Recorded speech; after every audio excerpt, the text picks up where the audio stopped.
Hi, good day to you. My name is John Abril-Bigile, and I'm here to discuss the 20th century of English literature and the poem entitled Leda and the Swan, written by William Butler Yeats. Let's talk about a little bit of introduction to modernist period first.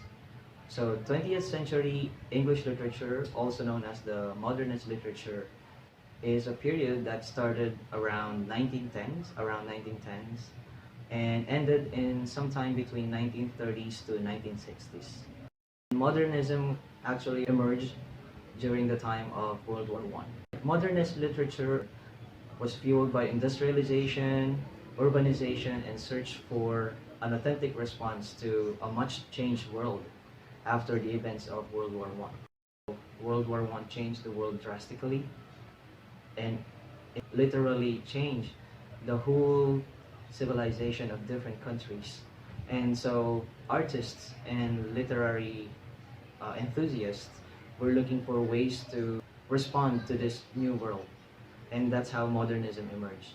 Modernist literature was predominantly English genre of fiction writing. And the characteristics of modernist fiction writing are individualism, experimentation, and absurdity.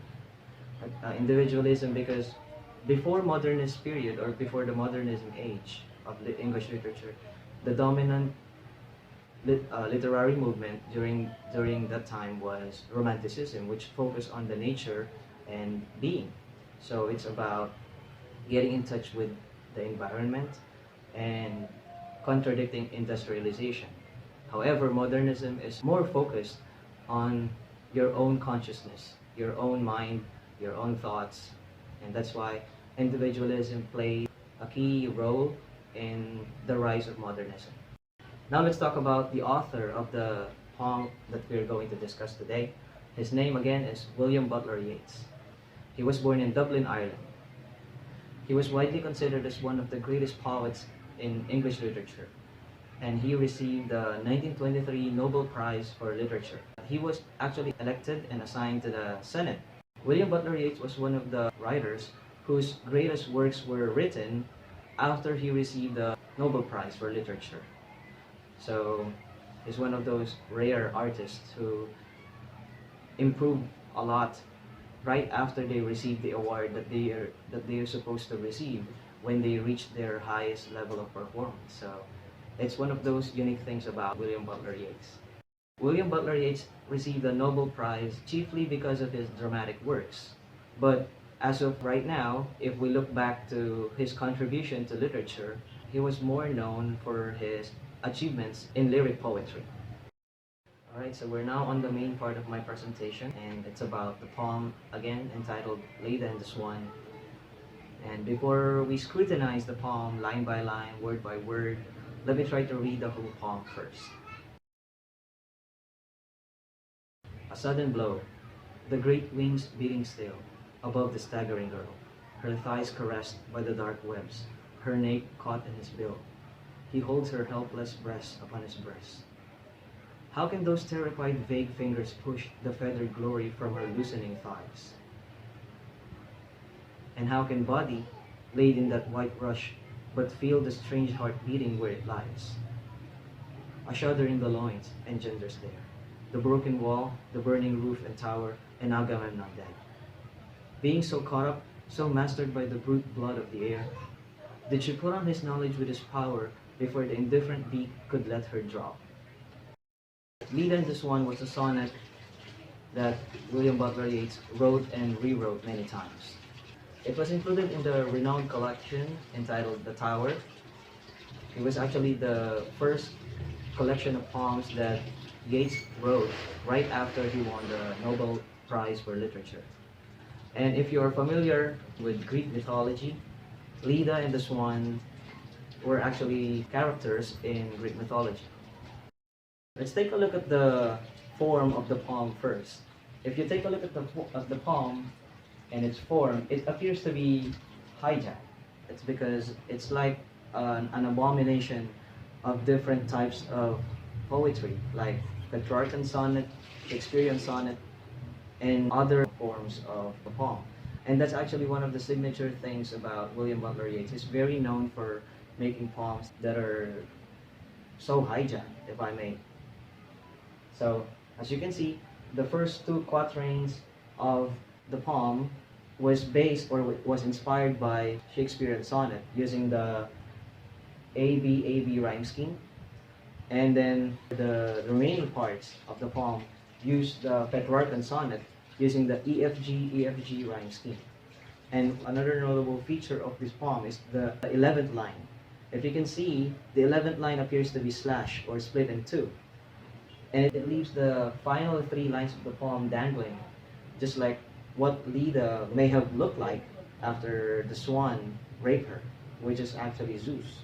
As you may already know, sonnets were used to express something romantic, something out of love.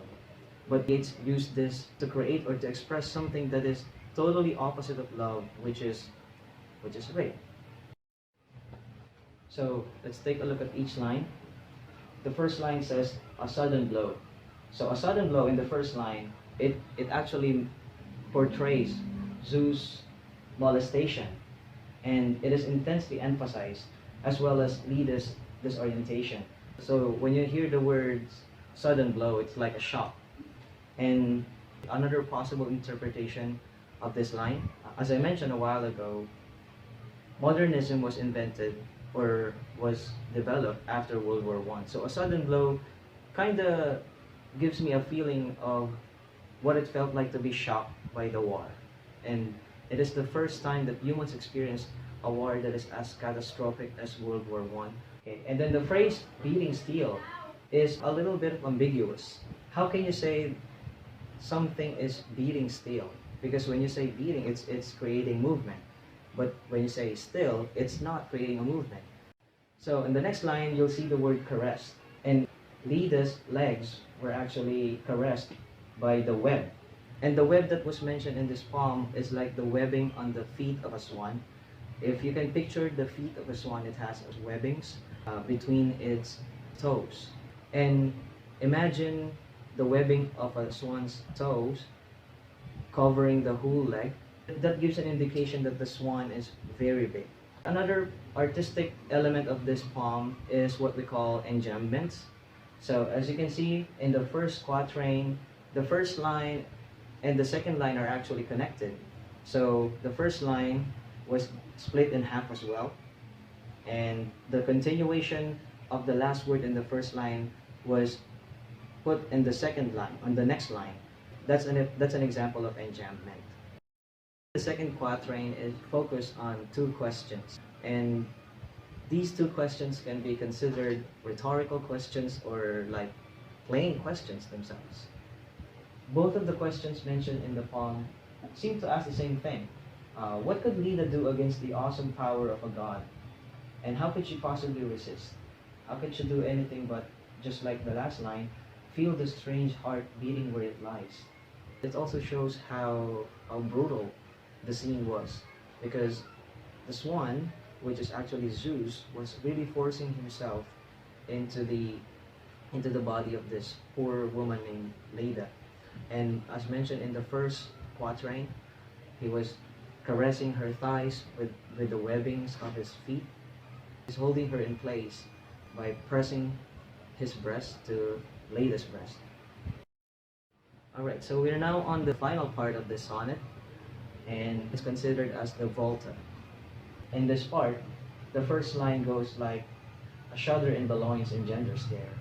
In this part, Zeus was finally able to impregnate Leda.